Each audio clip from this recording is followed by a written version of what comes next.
What's up, guys? Today I've got a crock pot teriyaki chicken recipe for you. It's fall apart tender, and the best part, we're not going to use cornstarch. Cornstarch is highly processed, and I've got tons of people always asking me how they could make their sauces a little bit creamier without the use of cornstarch. So this is not going to be the traditional recipe, but rather like a little trick to make your sauce less liquid without the use of cornstarch. So let's get right into it.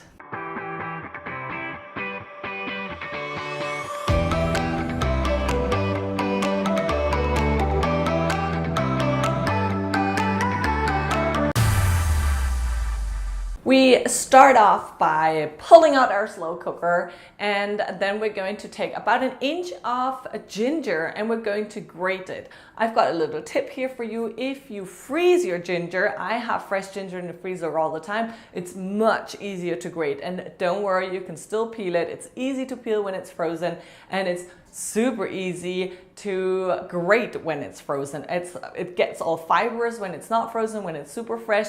So I recommend freezing your ginger. And then we're going to crush some garlic into the slow cooker as well.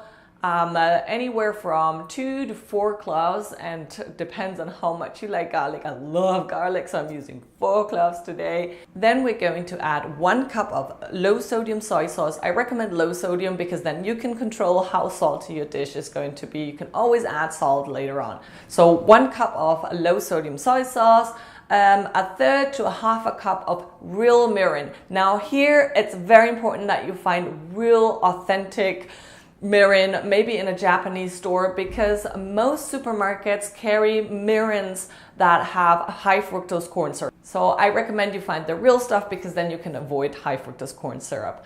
Next up, we're going to add about 1/4 cup of honey. Now this, again, it all depends on how sweet you like your teriyaki. You can add a tablespoon, you can add all the way up to half a cup. I like adding just a little bit because the mirin is already sweet. So 1/4 cup for this big batch is great.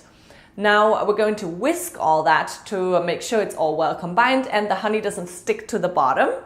And once it's whisked, we're going to do the little trick to thicken up the sauce. We're going to add 1 yellow potato or white potato. Any potato that is high in starch.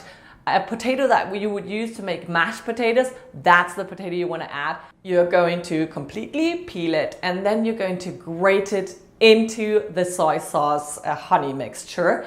This is what's going to thicken up the sauce. Because the potato has starch, we can avoid cornstarch. But of course, we're going to have to cook it low, slow, and that's how it releases all that starch, and that's how it thickens up the sauce a little bit. It's not entirely the same as cornstarch, but it's a good alternative.